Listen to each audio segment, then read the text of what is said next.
Los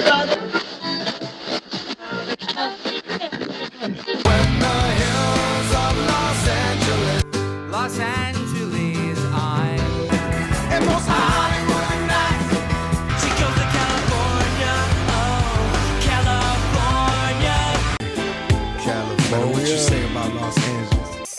LA got the people saying.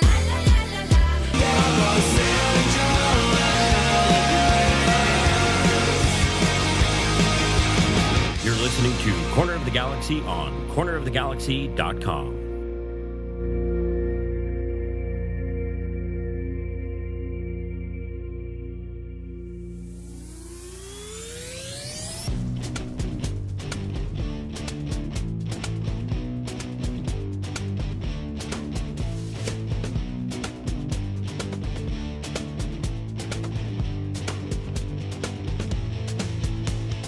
It's time for another episode of Corner of the Galaxy from the Box, the show that gets you behind the scenes of the LA Galaxy and into the minds of soccer reporters and MLS experts. Your hosts for the day are Corner of the Galaxy's Josh Guesman and LA Times soccer reporter Kevin Baxter. Let's start the show. Hello, everybody, and welcome to Corner of the Galaxy from the Box on cornerofthegalaxy.com. I'm your host, Josh Guesman, coming to you on Monday, September 29th. LA Galaxy 4-1 victors over Sporting Kansas City on Saturday night. I predicted a 4-2, so Sporting Kansas City let me down. But nonetheless, the Galaxy inching ever so close to climbing themselves out of the basement. We'll update you on the standings, and this is the week. This is it. This is the only other thing that can salvage a just ridiculous, horrible season is the LA Galaxy going after Campeones Cup on Wednesday against Toluca. We'll have a little preview of that as well. But to help me do that, your eyes do not deceive you.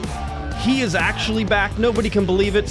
People can't even remember his name. If you're new here, this is Mr. Kevin Baxter, and he is the Panda. Kevin, how are you doing, buddy?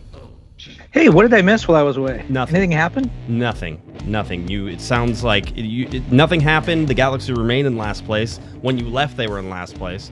I saw that you tried to tank the Dodgers, but somehow they survived your curse. Yeah. So yeah, too bad for that. But yeah, welcome back, buddy. How you doing?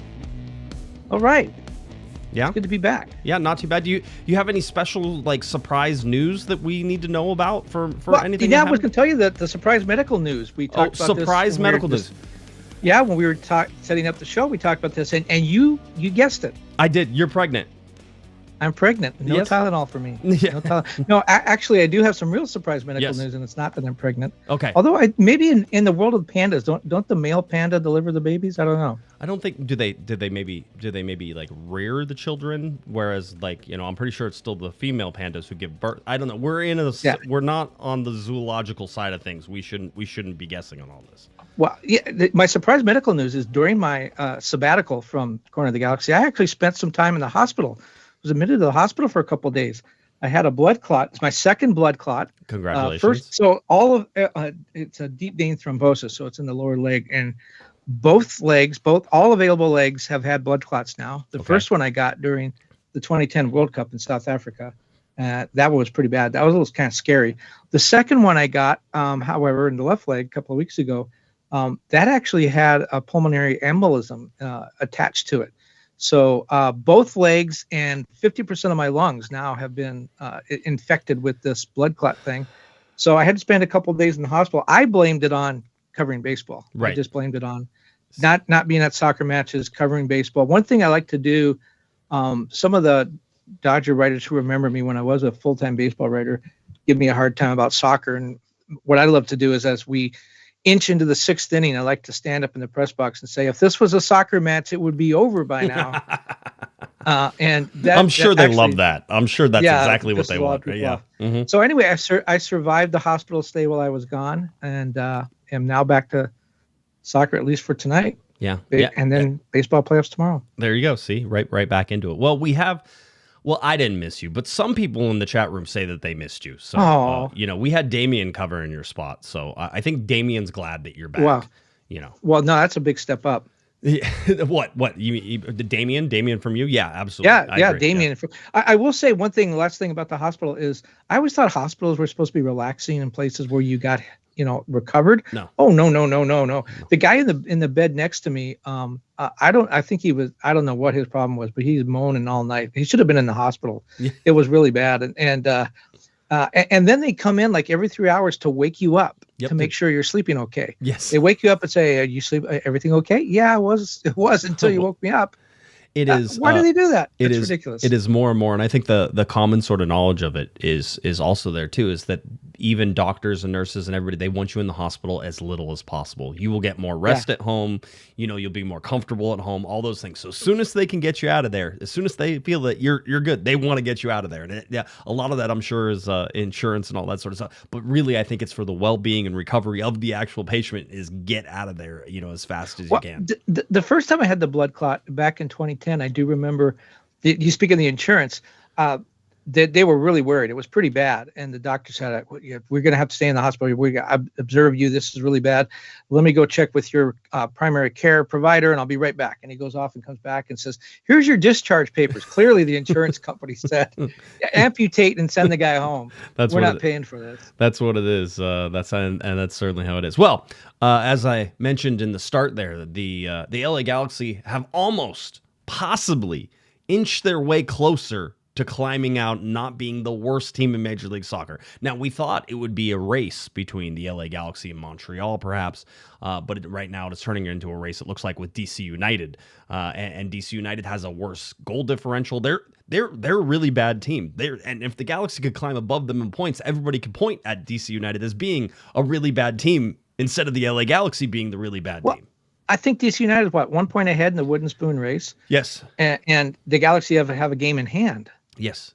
So and Sporting Kansas City is only a couple of points above the Galaxy. I mean, you have Atlanta that is within striking distance. Montreal is within striking distance. Kansas City is within striking distance, right? The Galaxy have a game in hand on all but Atlanta in that. But I mean, this is what the LA Galaxy season has come to, Kevin, is that we are arguing, we are racing from the bottom of the table to see if the Galaxy could not be the worst team in Major League Soccer after being the worst team in Major League Soccer for most of the year. In fact, I don't think that there was ever a time maybe when they weren't at the very bottom. It's always like the first couple of weeks where things haven't quite shaken out all the way yet, where maybe they didn't fall all the way down to the bottom. But realistically, for 95% of the season this year, the LA Galaxy have been the worst team in Major League Soccer. Well, yes, on points. But yes. I would argue that, they've only lost one of their last 5 in MLS play.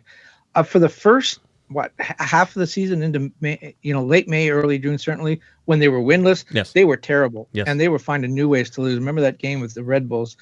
Since then, since the summer temperature started heating up, they've gotten pretty good. I mean, you look at this game, the 4-1 game with Sporting Kansas City, and the hat trick from Paint Zone, you look at that and say, where has that been all year? Because it's clear that they have individuals that are good players. And guys that just haven't produced, as Alex mentioned, Gabriel Peck is the only player in MLS right now with who has 100 shots total and has scored fewer than 10 goals. He has 6 goals, and he's 6th in MLS in shots. And he's only one player. I think he's in the top 10 in shots on goal as well. And still, just the 6 goals. Last year they had 10 players with 10 or more goals. Not this year they have 0. Not 10 players. I think it was 4 players. 5 players. 4 players, 10 or more goals. Yeah. 4 players, 10 or more goals. This year they have none. Yes. Paintsville leads at 9. There's one other thing they share with Sporting Kansas City, though, and you talk about the race for, I don't know if it's really a race, to avoid the wooden spoon. They have one other thing in common with DC United. The Galaxy are right now last in the league, but they've already clinched a Champions League berth. Yes. Or Champions Cup berth. Yep. DC United was the last team in MLS to finish last. 2013, they finished last, but qualified for Champions League because they won the U.S. Open Cup that season. And in that Champions League tournament, they went undefeated in pool play in the group stage. They were undefeated. They went to the knockout stage and lost in their first, it was a home and home. Right. It was a two-leg series. But so, I mean, that's where the Galaxy is now. That's the history they're chasing. If they win the wooden spoon, be the first team to win the wooden spoon and qualify for Champions League since DC United. Yeah, and by the way, it is that DC team, but the whole deal. No, I think it's interesting. I was having a conversation with somebody around the club, and we were talking about designated players, and what you should get out. If you don't have a designated player that doesn't have 10 goals, then are you getting the most out of your designated player? Unless you have like a whole bunch of assists that are sort of racking up and you're at 9 goals or that type of thing, you really need to have the designated players be the producers on the club. And this year for the LA Galaxy, one designated player never saw the field at all, right, with Riqui Puig and his injury. And then you had Joseph Paintsel, who started the season injured. I would argue, and I think I argued on Thursday, I have never seen Joseph Paintsel run full speed this season until probably maybe the last 3 or 4 games. And maybe that was injuries, maybe that was anything, but you can see that he's sort of rounding into form. And what do we see from Joseph Paintsel? On a night where he scores 3 goals, Kevin, he possibly could have had 6. Right. And so it's almost, you're going to look at his FOTMOB rating and it's going to be like 9.7, I think. And you're like, yeah, but it could have been like 9.9, 10 because he should have had maybe another 2 goals for sure. And player of the week. And player of the match day. Player of the match day. Absolutely. No, he's there. That was his first hat trick with the LA Galaxy as well. First half hat trick. I have by scoring 3 goals in the first half tonight, Joseph Paintsel becomes the 3rd player in club history to produce a first half hat trick, joining Robbie Keane in 2013 and Alejandro Moreno in 2004. So that was some big news for that. And by the way, Joseph Paintsel added the assist for Diego Fagundes and the 4th goal that came out of Diego as well, who continues to race at breakneck speed for 80-80. I thought that would be out of touch this year, and all of a sudden, here we are. We're looking at it with 3 games to play. So, well, when you look at the statistics and you talk about the designated players and stuff, this does remind me of 2023, another season where they only won 8 games. If you remember that season, Tyler Boyd and Riqui Puig, I think, were the leading goal scorers. They did not finish with double digits. Remember, Billy Sharp came in and scored a whole bunch of goals, and we thought he was a second coming of Messi. That team was lost as well. But statistically, it kind of reminds me a little bit of that team, that there's just no real firepower there. It's starting to come on a little bit with Paintsel now, but again, 9 goals, scored 3 of them in 1 game. So the first 30 games of the season, he had 6 goals. Yeah. No, I mean, you look at Paintsel, you look at Peck. Peck struggled mightily at the beginning of the year, as did the LA Galaxy in that slump. But Paintsel was hurt. Peck came on and then was the only target that the LA Galaxy had, and maybe worked himself into some problems that he had just in terms of the confidence and trying to get going and being the only target for the Galaxy while they were trying to score, and just that never seemed to really kick off. So he's struggled mightily, and that's going to be a big sort of, what Peck are you going to get in 2026, right? We're assuming he's going to be back. It sort of seems like the LA Galaxy are going to try to hold the offense together, but what are you going to get out of Gabriel Peck in 2026? Because is it going to be like 2024 or is it going to be like 2025? Because if it's like 2025, the Galaxy have a problem on their hands in terms of what they can get out of him. But seeing, what he was in 2024, that's the Gabriel Peck who's worth, $20 or $30 million on the transfer market if he can pick that up. And that's going to be all everybody's talking about in this offseason, is how the Galaxy reload, and then what are the designated players going to do? Riqui Puig, Joseph Paintsel, Gabriel Peck. The eyes are going to be on them. And quite honestly, for Paintsel and Peck, with Paintsel surging here late, it was a real failure of a season whenever you look at how they were supposed to shoulder some of that work while Riqui Puig was gone. And they didn't do that. Do you think that Gabriel Peck's star has fallen, as far as you talk about a big transfer fee? At the end of last season, when we were going into the playoffs, he was, everyone was just talking about how great he was, and maybe he's going to go to Europe this summer. Maybe he's going to go in the midseason transfer window, and he's going to get a lot of money for the Galaxy.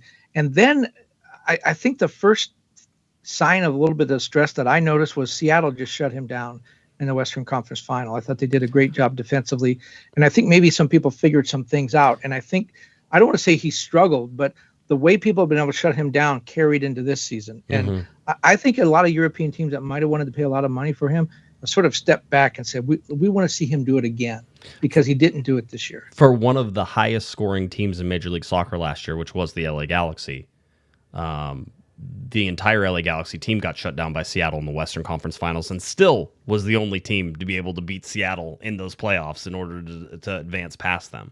I would say that it didn't start there, only because you look at the fact that Riqui Puig was there and Joseph Paintsel was there, and the Galaxy had their team really in there. It starts the next season, early on, that yeah, you can stop Gabriel Peck if you want to shade 2 guys to his side and you want to sort of keep him in front of you and do a lot of stuff. And you can afford to do that when you don't have Joseph Paintsil out on the field, when you don't have Riqui Puig out on the field, when the Galaxy have struggled mightily with the offense. I've still argued that if everything stays the same and the Galaxy's defense is sort of similarly as good as they were in 2024, that it was the failure of the offense this year to really get going. That really put the LA Galaxy in a hole to start this season. I don't know that the defense got markedly worse. They're going to show that they're worse because you see all the goals that they've given up. But it's really the big changes in the offensive side of things, not the defensive side of things in terms of what the LA Galaxy have allowed. But when you look at his stats, 100 shots, only 37 of those on goal, and 6 goals out of those 100 shots or out of the 37 on target. Does that suggest that he's rushing his shots, that he feels like maybe with Paintsil out and Royce, when he was out and Riqui Puig out, that he had to do it by himself, that he was putting too much on his shoulders? Yeah, I mean, that's my indication is that you look at what Gabriel Peck tried to do this year, and, from the very get-go, he was the main target, and that's tough to do on a team. You can't replace designated players. We talk about it all the time. When you didn't have Joseph Paintsil, when you didn't have Marco Royce, when you didn't have Riqui Puig, those guys aren't on the field. That's going to be a tough draw for anybody. If you had Lionel Messi out there, it would be tougher for him. Not saying that Lionel Messi would get shut down, but it is because of some of the surrounding players that Messi has that he's able to be so good. It's one of the reasons that Gabriel Peck was so good, is he had a really good surrounding core of people. So I tend to believe this is a blip, and it's more an indication of just how bad the team was, especially at the beginning of the year, than it is Gabriel Peck. But you have to lob criticism at all the designated players, maybe not Riqui Puig because he's still getting better, but you have to lob it in their direction. I mean, even Marco Royce, I think you and I expected he was going to have to shoulder a lot more because of the injuries that started out with him. That didn't happen until the second half of the season. Yes, he's been good whenever he's been in there. But did he shoulder enough whenever Riqui Puig was gone, right? And we sort of see it, in different little things. This Sporting Kansas City game, to me, a game the Galaxy win 4-1, probably could have, scored 2 or 3 more goals whenever you look at what they were able to do. But look at the difference between these teams. These are supposed to be the same club, Kevin. These are supposed to be the same teams. The standings say that the Galaxy are worse than Sporting Kansas City. The standings say all of these things that you sort of look at.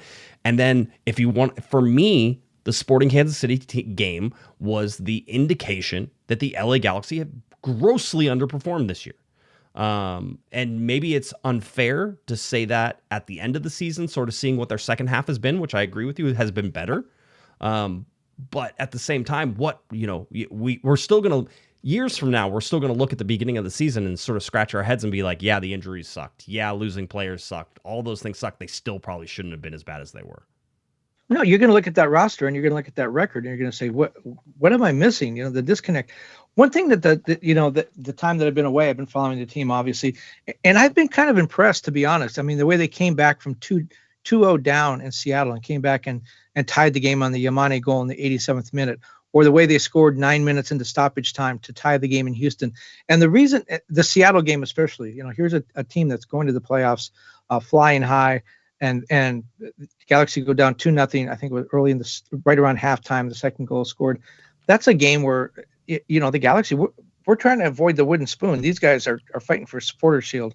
We're done. We're out of here. Let's go home. Right. And they didn't, and they fought back. And I say all that to say when they had the Galaxy had the terrible season in 2023, at the end of the year, I asked Greg Vanney to his face, are you still the guy to lead this team? Because this was an awful season.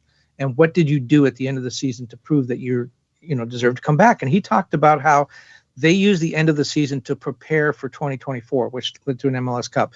He said, I want to see these guys fight. I want to see that they don't quit. I want them to play the game in front of them and not worry about the standings. And I kind of think that's happening again. I think the Galaxy started looking ahead to 2026, maybe in July or August, maybe even in the League's Cup. They started looking ahead to next year. This year is gone. Let's see what we have. And they trotted some of the young guys out there, and guys like John Nelson, playing to the last minute. I think that what we're seeing now is the beginning. We're not seeing the end of 2025. We're seeing the beginning of 2026. Yeah, and I think there's some of that. I also think that they played a lot of the young guys at the beginning of the year whenever they had the injuries. And now we're sort of seeing that pay off at the back end of the year too, right? You got those guys some minutes, the Harbor Millers, the Elijah Winders. Quite honestly, Nascimento, if he's healthy, is probably one of those guys that you're talking about that as well. So, Sanabria. Yeah, again, we've sort of seen hit and miss from Sanabria in terms of that, but getting guys playing early, and then that adjustment that we've seen throughout the year, that now they're playing sort of at again, they've raised their level. I mean, we can go on and on about Harbor Miller. I really think Elijah Winder is going to be somebody who pays off. Harbor Miller and what's his best position was certainly a discussion in the Discord because he's sort of, a wing back more than anything. And how do the Galaxy play with the wing back? But he could certainly slot in for that winger side of things. The lineup with Diego Fagundes in there, Joseph Paintsel and Gabriel Peck up top. So, you're seeing an LA Galaxy lineup with Chris Rindolph. I believe it's Rindolph. By the way, I believe that's how Joe Totino was giving me indications on how to pronounce it. But with Rindolph in there and Nelson and Yoshida and Cuevas, I mean, we're starting to see some things sort of develop with Rindolph that maybe you have an answer at center back. And that's not something that I think we saw with him down at Ventura County, and whether or not that was going to sort of play out for him. So, I thought this was a really interesting game just by the fact that this is a game the Galaxy probably should have won, but I don't know that they should have dominated the way that they did. Dejan Jovalic back for Sporting Kansas City, got his ring before the game. I know everybody was really excited about Dejan coming back, and he scored the one Sporting Kansas City goal, gave a little heart sign to Victoria Block down there on that side.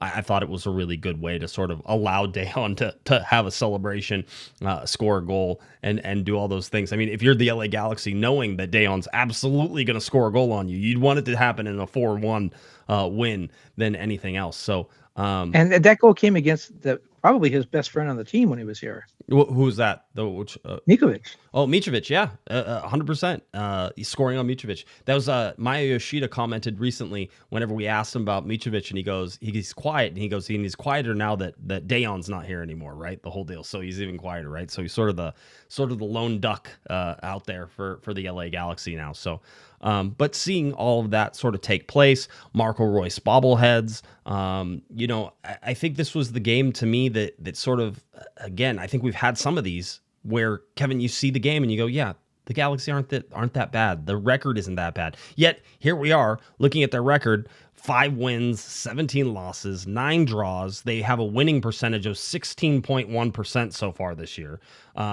Getting a point or better less than half the time.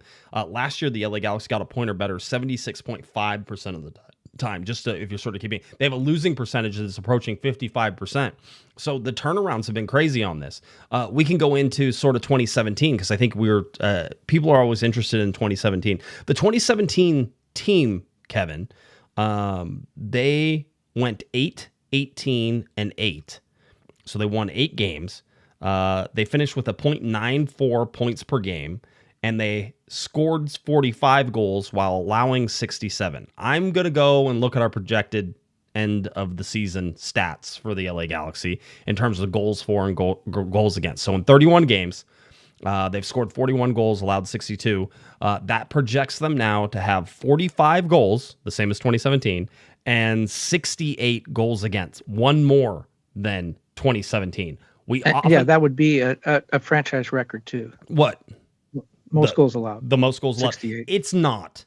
And I keep telling you that. It's not, because we have to look at 2022. And 2022 was, or excuse me, 2020. 2020 was way worse. They just shut the season down, right? Because the Galaxy were projected to give up over 70 goals, 71.1, and they scored less than 42 goals. If that all plays out the way it does. I know you're going to say, but they actually played the games and this is how it does. But I'm telling you that 2020 still to me looks like it's the worst team. Now, pointed out, by the way, in the chat room, there were people who were saying that if the Galaxy can't win these games closing out, and they have 3 league games remaining, that they would sort of slide under that 2020 veil had 2020 progressed. Well, I mean, they have Dallas, and Minnesota. I think 2 of those games are the 2 Dallas games are winnable. I don't know about Minnesota, but right now they're at you talked about the 0.94 points per game in 2017.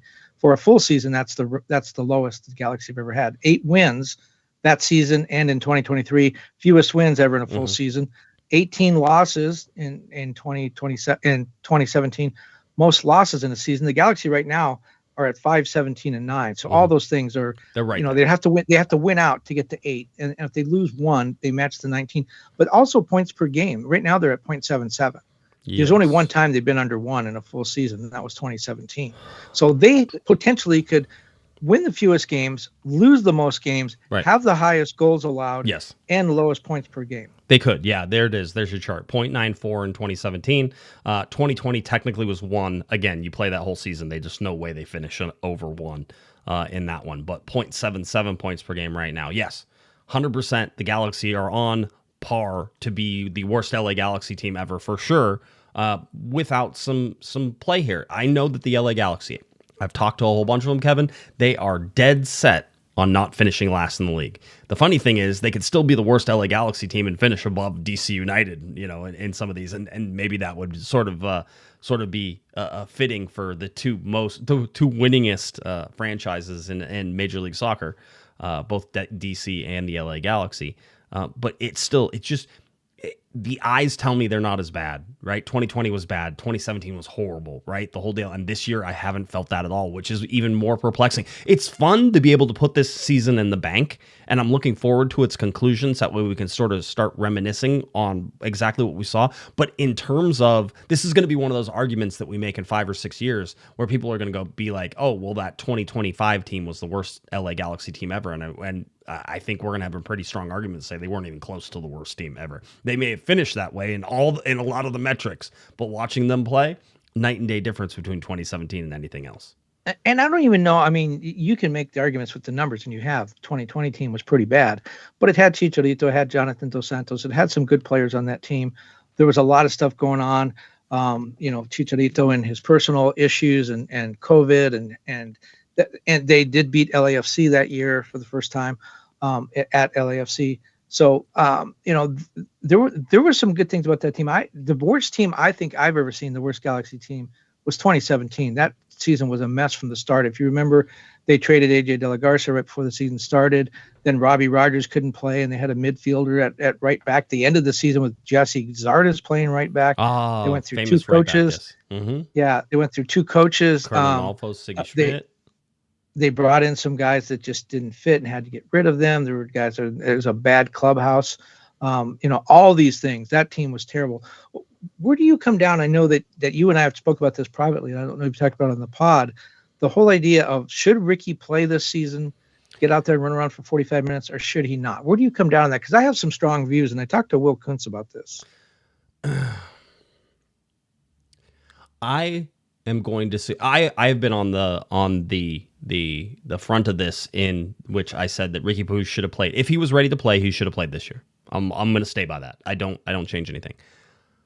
I tend to believe that the Galaxy made a business decision here at the end of the season where they didn't have to buy an international slot. They didn't have to waste the money because there was no benefit for the team in Riqui coming back. Now, there could have been benefit for Riqui, and that's my big thing was get Riqui out there, because the mental side of the injury is almost more important than the physical side of injury, and you want him rewarded, 1, for working so hard and coming back, and 2, you want him to start getting contact, and you want to have him start getting hit and all those other things that happen outside of the training environment.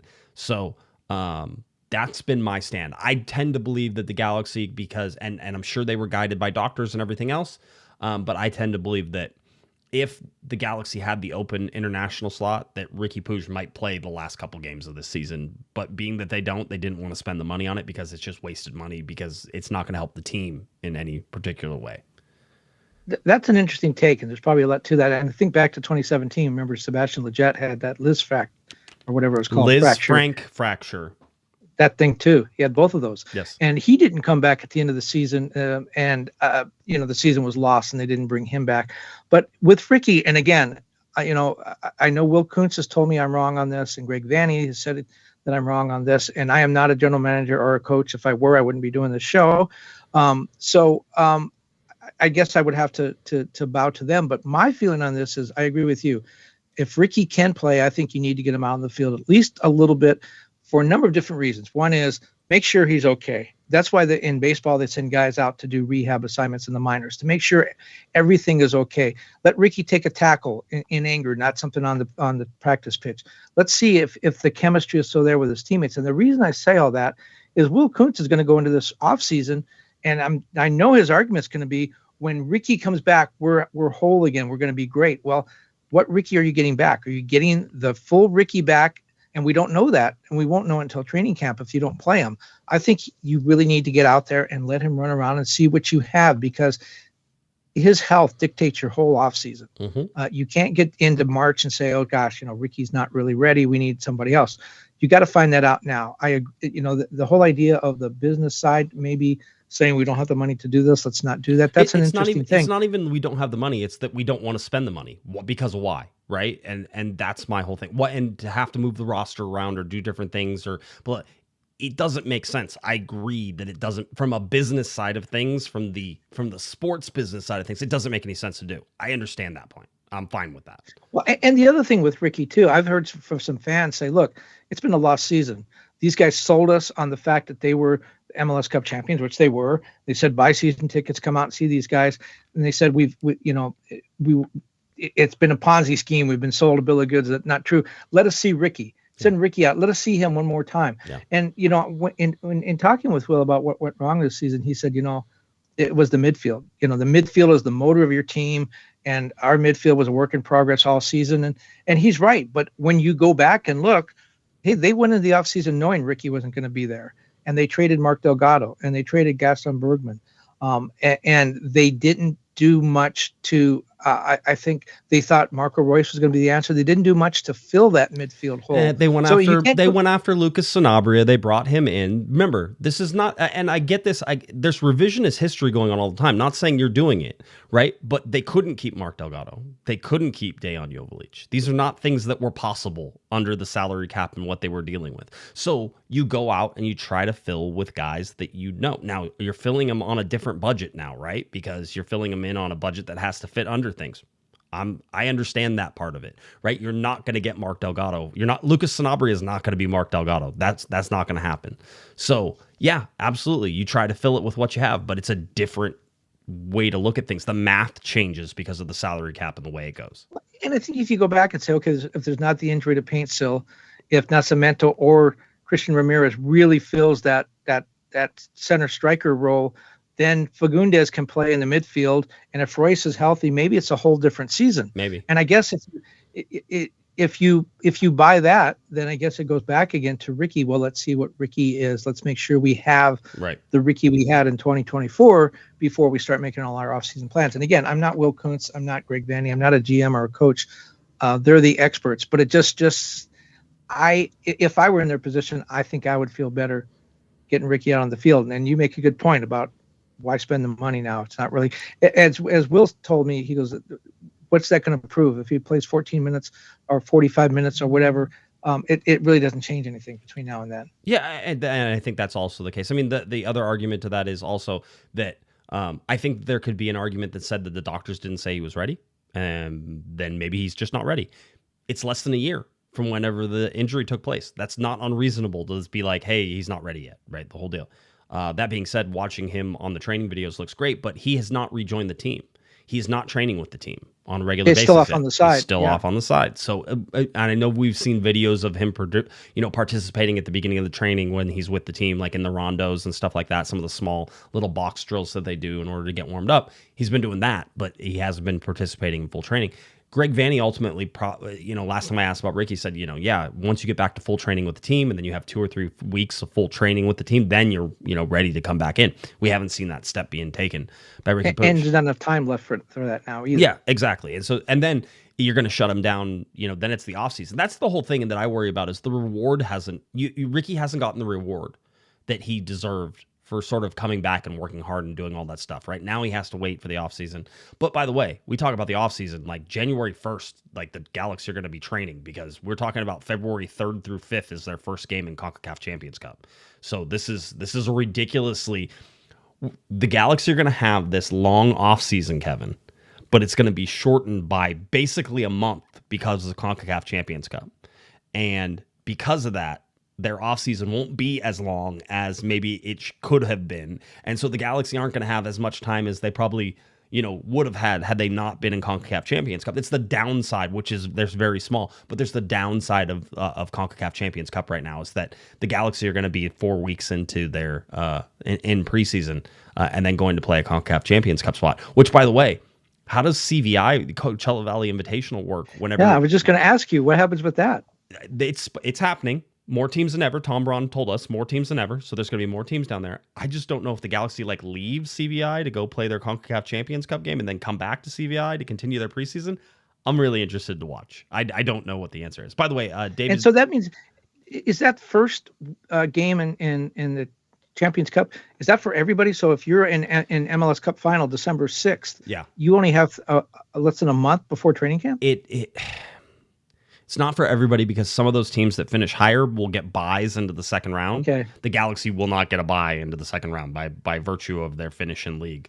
They won't get that. So, for some teams, maybe there's some playoff teams who are going to be in CONCACAF Champions Cup that don't get buys that then will have to play in the first round that will have a very short one. But I have to imagine if you make it to the finals and MLS Cup that you might get a bye into the next round. So you'll get, extended 2 weeks basically. As that goes down. David, by the way, $5 super chat. This is what I was mentioning. And David had said before in the chat room, he said, if the Galaxy don't win the last 3 games, they'll be worse than the 2020 team who only won 6 games.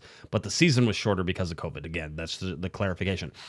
We had Adam, who I have answered this before, Adam, but I'll answer it again. Was 2017 a worse season compared to this season? 2017 is so far down low on my totem pole, and the chat room knows it. They'll all tell me that they'll remind me that I almost fell asleep in the press box watching the Galaxy play Sporting Kansas City on 2017.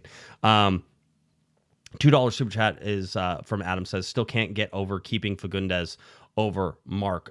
Probably not a decision. You look at it as the Galaxy had a choice in the matter, and I will say that Delgado was likely to move and was probably one of those pieces that was more likely to move on the salary that he could command going forward than Diego Fagundes, who had a pretty high salary, and that's one of the reasons that the Galaxy. Wasn't there a contract thing too? Delgado was out of contract. Fagundes Delgado was out of contract, correct? Fagundes was not, so somebody would have had to. But I also, and I'm still assuming that this is the case because I heard this, that Delgado basically signed a new deal with LAFC. He did a 3-year deal, and he got a good raise. Yeah, and he got a good raise, and that's not something that would have happened with Fagundes on that as well. The Galaxy probably would have had to end up spending and paying for salary had they moved Fagundes, right? Which, by the way, so that's again. I like the idea that we can try to simplify these into black and white choices, but it's never black and white, right? It's never that easy. It's always way more things that you have to take into account. Crazy $2 super chat says best guess for starting lineup on Wednesday. I actually think that Royce is going to be back. I don't know that he starts, but I think that he's going to play in that. I think Vanny's going to try to keep some of this continuity that he had on Saturday. Whether that means starts for Harbor Miller or not is certainly an interesting take on some of that. But if Royce is feeling up to it, Royce could start in the center, and then that sort of moves some pieces around to change some things. So I think we'll sort of see how that goes. What's your back line? Back line, I think Rindolph is in there. Garces played in the second half, and you see that. Maybe it's Garces and Yoshida to start because they want Rindolph, but you have to be careful with Garces, who got a yellow card against Sporting Kansas City, who I now believe is suspended for the next league game that the Galaxy play because he was on yellow card warning. There was the red card in that game too with Sporting Kansas City. This, by the way, we should also mention head coach Greg Vanny, not head coach for this game. That was Dan Calichman, who now has a perfect, 1.0 winning percentage whenever it comes. So do you bring Vanny back? Yes, yeah. That was there was a Reddit thread, and somebody asked, they're like, I think I saw a lot more chemistry out there. Maybe Dan Calichman is onto something, and I'm like, pump the brakes there. Greg Vanny set the team up. Greg Vanny went over likely subs with Dan. Like, it's all the same stuff. Nothing is changing. And Vanny was allowed some communication as well. I don't know if he did, but he was telling us beforehand that he thought that he would be able to communicate with the bench. I don't know, by text message or flags or whatever, the whole deal. But he said that. So, yes, Dan Calichman was there. And by the way, love me some Dan Calichman. We need more of him at press conference all day, every day. Happy to have him. But that's still Greg Vanny's setup, Greg Vanny's team. It's everything Greg Vanny. It would... I'm going to say this, and this is totally unfair to Dan, but I really do respect what he does as an assistant coach and how he does it.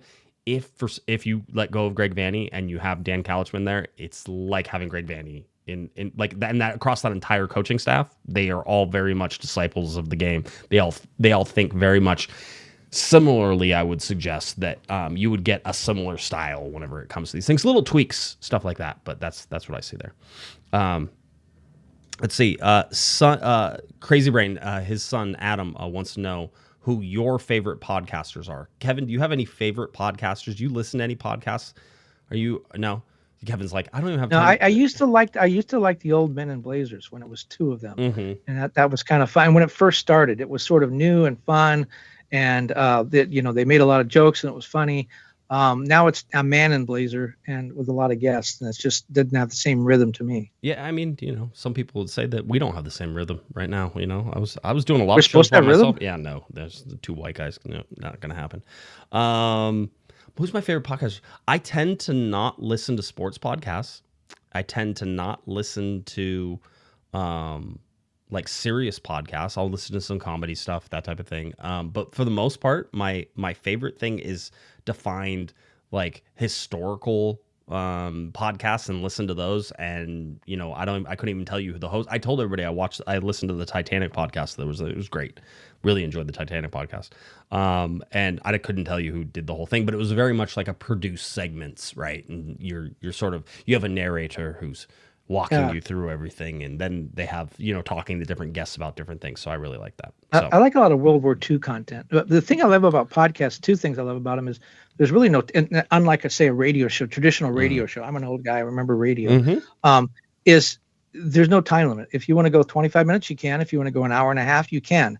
And that was one thing on the Men in Blazers. When they had a good show, it would go on forever. And when they didn't have anything to say, they'd just stop it. Yep. And the other thing, unlike radio shows, unless you have a radio archive, you couldn't listen to an old show. You couldn't go back and listen to your favorite show again. With podcasts, for the most part, they're all archived. They are. And that's another thing I love about podcasts. If you love a show, you can go back and hear it again. I'm really just jealous of people who do podcasts that are what we call evergreen content, which is so you can just pick them up anytime and hit play, and you don't need to. There's no context from the outside world. Well, that's why World War II podcasts are great, because it's not going to change. The Germans aren't going to win this war. They're always going to lose. Much like Titanic, we knew the boat was going to sink, right? So the whole deal. And Adam asks, $2 super chat. Will you guys have podcasts in the off season? As always. I was just joking with somebody about that. They're like, well, what do you do in the off season? I'm like, podcasts, and they're like, the same schedule. I'm like, usually we tone it down to once a week for a little while. Usually I take about 2 weeks off, no podcasts, really enjoy myself. And then about the end of the second week, I start wondering what I'm going to do with myself for the rest of the off season. And then I'm like, oh yeah, wait, no, I have podcasts. I can do Let's that. do a Train Club podcast. Absolutely not. From the Train Club. Nope, not going to happen. Let's go, Josh. 2-hour pods. We've done 2-hour pods a couple times whenever they warrant themselves. Usually MLS Cups, MLS playoffs, that type of things. Usually can warrant a 2-hour. Yeah, a 5-win team does not.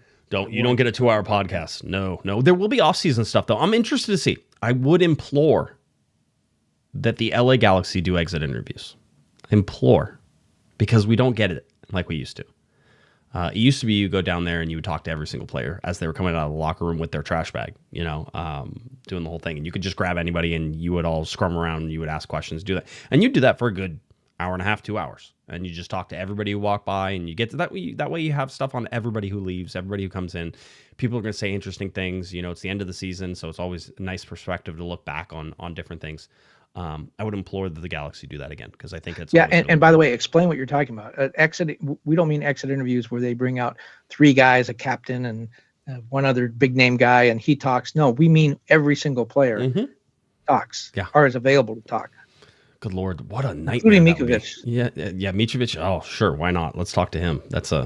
He doesn't like to talk to us, and he doesn't say. Do we even know if he has the gift of speech? He does. He talks. We had him on the recently at one of the trainings. He talked. So he's there. He and Damien gets good stuff out of Novak. So Damien's your guy if you want that. So that's what we sort of have in terms of that. I'm really interested to see how this offseason, sort of flushes itself out. I think it's going to be an actually pretty interesting season. I know that the broadcasters were talking about how many spots Kansas City had in terms of like their turnout, like 17 or 19 spots on the roster are like either on option or end of the season or contracts. The Galaxy are like that too.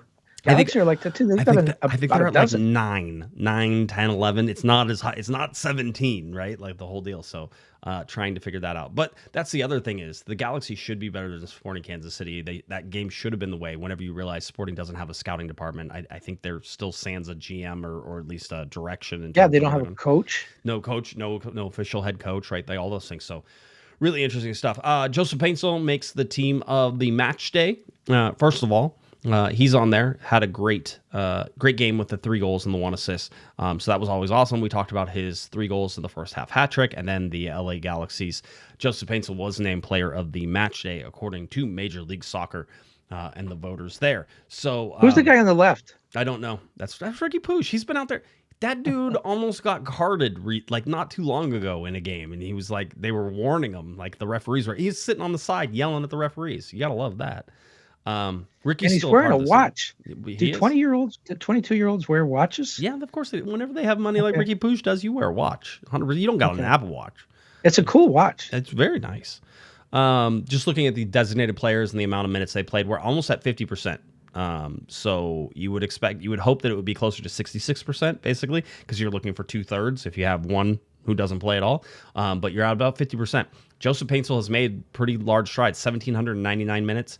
I think that's still 400 and something minutes shy of last year, but not completely off the pace, Kevin, whenever you realize there's 3 games remaining, that's 360 minutes. He's almost on the same amount of minutes he played last year.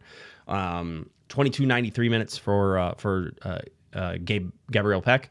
And 82.2% playing those available minutes to that whole time. So again, we can sort of go back and look at this.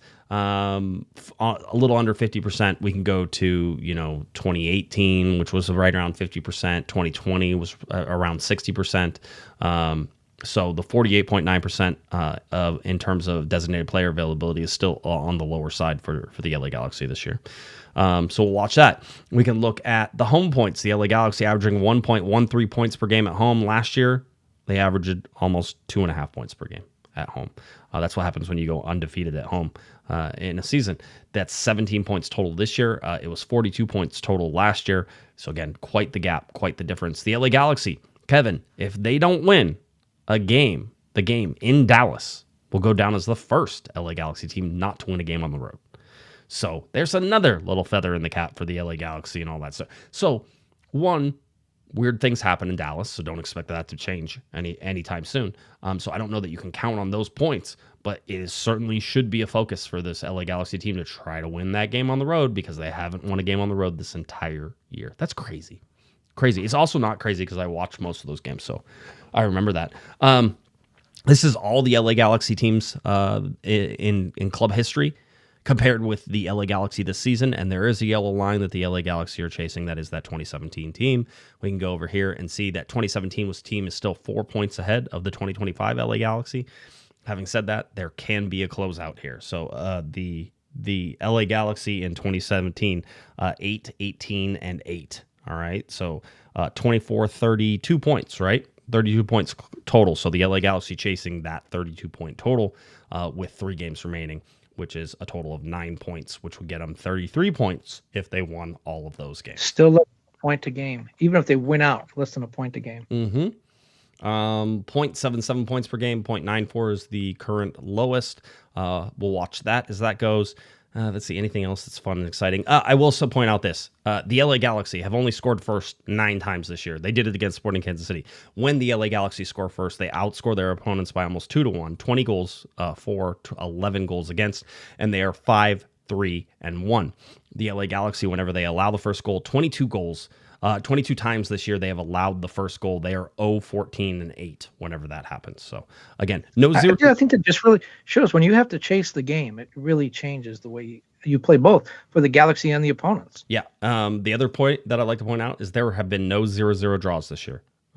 So we'll see if that changes because I have the exact same number of games available on both sides. So that means no 0-0 draw gets played this year.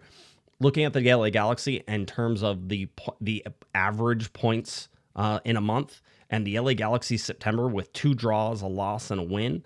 So 1, 1, and 2 in that, averaged 1.25 points per game, which was second best so far other than July, which also had 4 games and was 1.75 points per game. So in terms of the LA Galaxy playing playing well. The LA Galaxy actually in September had a pretty good month for how they've been playing through the rest of the year. So far, October, the only undefeated month of the year for them. Yes, yeah, and we'll see if they can somehow make it the last 3 games with some wins there. Just looking at some of the wacky scores that we saw across the league. That if you're reading that correct, yes, DC United did lose 6-0 to Philadelphia Union. Kevin, you pointed out Philadelphia Union not too long ago got beat 7-0. 7-0 in Vancouver. That's right.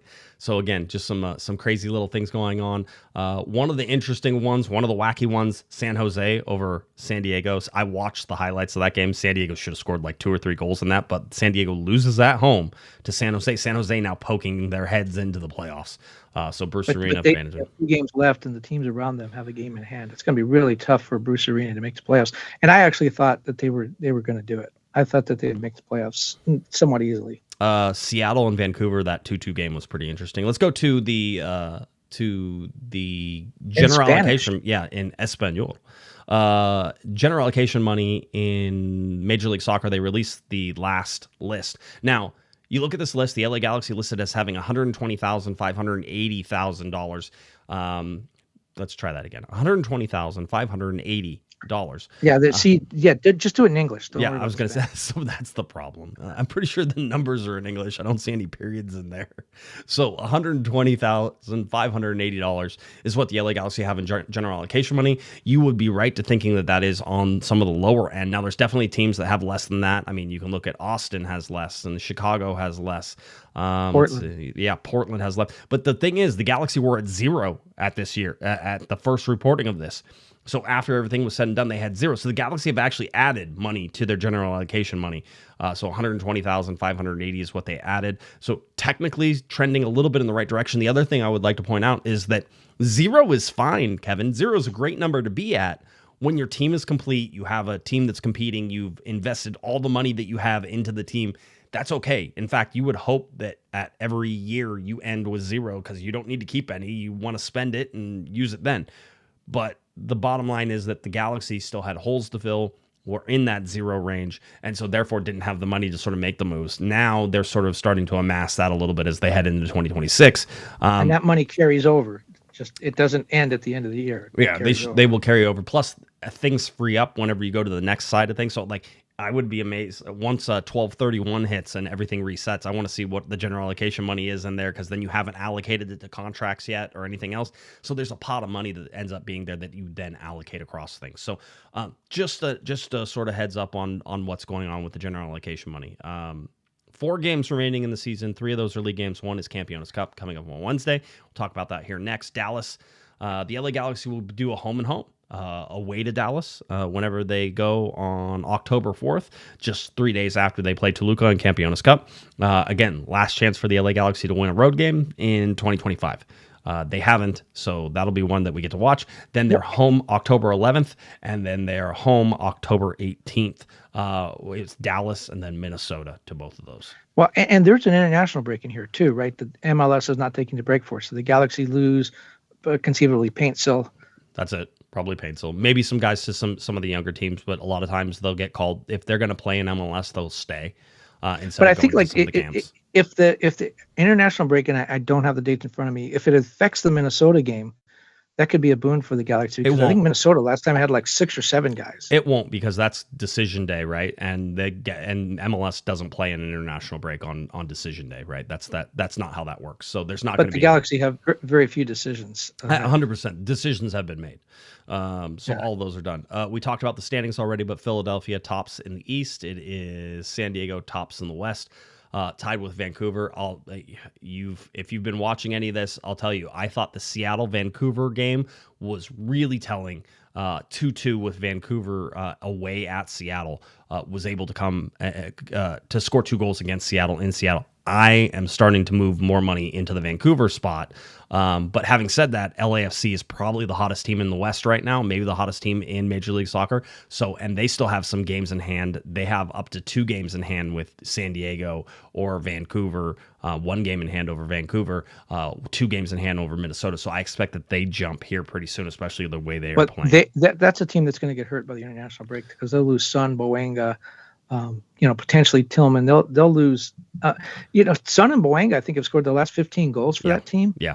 And you lose those two guys, and obviously it drops off a lot. Yeah, 3 games, 3 hat tricks for those guys plus. So we'll keep watching that as that goes. We've talked about the Supporters Shield that's already there. Let's go to the bottom once again. 24 points for the LA Galaxy, 1 point south of DC United. Galaxy have 1 game in hand on DC. They are even on games with Atlanta, who have 27 points. You have Montreal who's 27, Kansas City has 27, and Toronto at 28. So the Galaxy still right there battling for it. Let's get on to the game against Toluca now. It's Campeones Cup coming up on October 1st, 2025. That game is 7:30 p.m., all right? The game is on MLS Season Pass and TUDN, so you can find it all those places where you're going. This is the LA Galaxy's last chance at hardware in 2025. It is a 1-game, 1 winner lifts the trophy. It almost feels...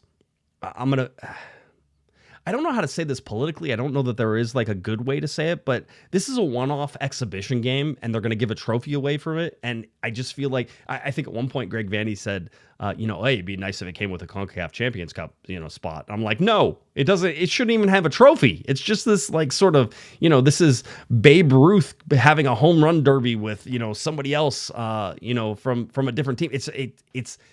It means less. And having said that, it will mean everything for the LA Galaxy.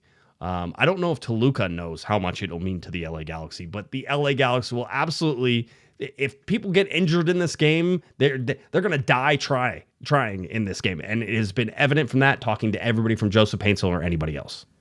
Well, Alex Ruiz called it a glorified friendly, which I think is good. I mean, the Toluca, players are probably looking forward to coming up here and getting some good Mexican food. Maybe they're not getting down there in Toluca. But yeah, I mean, the Galaxy should feel really confident going into this because of the way they played against Mexican League, LigaMx teams in the Leagues Cup. I think they should feel really confident. It's not going to make their season, no, but it's going to make them feel better about themselves if they add and yeah, there's a trophy. I don't know how many people care about that, but you play every game to win, obviously. But when you're in this sort of situation the Galaxy are in, this one does mean a little bit more than, I remember when LAFC played in this and they were on their way back to MLS Cup and was kind of like, let's just get this out of the way. Let's just, let's move on. We've got other things to worry about. There's nothing else for the Galaxy to worry about right now. There's nothing else for the Galaxy to worry about. They don't have to worry about that Dallas game. That'll happen afterwards. The way that Greg Vanny set the team up to play this weekend showed that, yes, they're rotating a little bit. Yes, there'll be guys who got their minutes. Like seeing Garces come into the second half was sort of one of those, hey, we need you to get some minutes because we want you to be comfortable playing against Toluca. If we go to the LigaMx standings right now, it is Toluca who have won at least their last 5, and I didn't get to check anything further than that.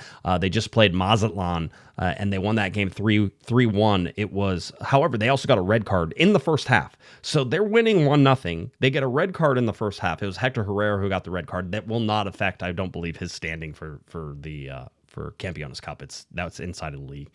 But Hector Herrera got a red card in that game. They then ended up scoring 2 more goals, I think both from set pieces to make it 3-0, and then Mazatlan put one in at the end. This is a Toluca team who has all the confidence. They have all of the pizzazz that they want. They are a good set piece team. There's a lot of little things in there, little players in here that are really good, and certainly I think they're front end heavy with Morales and Vega and Castro.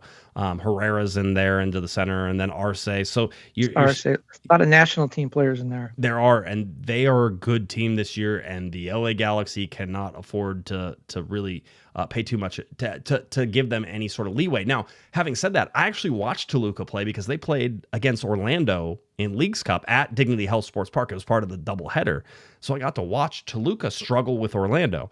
I don't know what that's indicative of. I don't know how what to sort of take from that. I don't know how seriously they took Leagues Cup and how seriously they're going to take Campeones Cup. I'll say this, if Toluca wants to be the team that they are in LigaMx, and certainly I think they're one of the top heavier teams in terms of personnel, in terms of spending money, whenever you look at what they are. I mean, they're cruising through some of these lower LigaMx teams, which is what MLS teams did to a lot of the LigaMx teams too, right? And what the Galaxy did to a lot of the LigaMx teams. So for me, It depends on which Toluca shows up, whether or not the LA Galaxy have to really worry about this game. But I think this is going to be an extremely competitive game. The Galaxy have not sucked down this stretch for a little while, and against Mexican opponents, they fared well. So I expect this to be a very competitive game. That is high praise. The Galaxy have not sucked. When you look at their standings, billboard somewhere. When you look at their standings, you would say that team sucks. They have not sucked recently. They have been a good competitive team. So we know what's motivating the Galaxy. They got to salvage a little bit of their season, and this might be a way to do it. And again, they should have confidence given the way they played in the Leagues Cup. Toluca, on the other hand, I wonder if this factors in at all. I mean, LigaMx did not play well in Leagues Cup. They, in some ways, you could even argue the league as a whole kind of embarrassed itself in this Leagues Cup. It was sort of set up to make it more balanced, and LigaMx didn't do very well. I wonder if Toluca is feeling like, hey, we got to kind of redeem the league itself by winning this game, and not just winning it, but by winning it big to show that we still are the big dogs in CONCACAF. Yeah, it's an interesting point. By the way, in the chat room, last time the Galaxy played a Liga MX team who sat at the top of the table was Pachuca. The Galaxy handled Pachuca, right? So this is I really, against Sporting Kansas City, I had this feeling the Galaxy were going to score a whole bunch of goals, and it was like I called 4-2 because I figured that the Galaxy defense would give up more than one. I honestly believe this could be one of the most enjoyable games to watch all season. I think it's going to be cagey. I think it's going to be playoff type intensity. There is no tomorrow, and I think that as the game grows, and if the Galaxy can take a lead, or if Toluca is maybe they're trying to feel out how intense the game is going to go, I feel like it's only going to ratchet up as we get closer and closer to the end of the game. I feel like this could be one of those sort of like slugfests that you see. So maybe it's 3-2 type game. Yeah, and I think it goes directly to penalty kicks. I don't think they play extra time. Yes, I think it goes directly to penalty kicks. I don't think there's any extra time. So is this must win? Is this a must win game for the Galaxy? Sure, why not? Yeah. Why in a year where there had to have been must win? I like how the Galaxy got eliminated from the playoffs, from postseason contention, before they even played a game that should have been like a must win, but it didn't matter because they couldn't even. It didn't even get to that.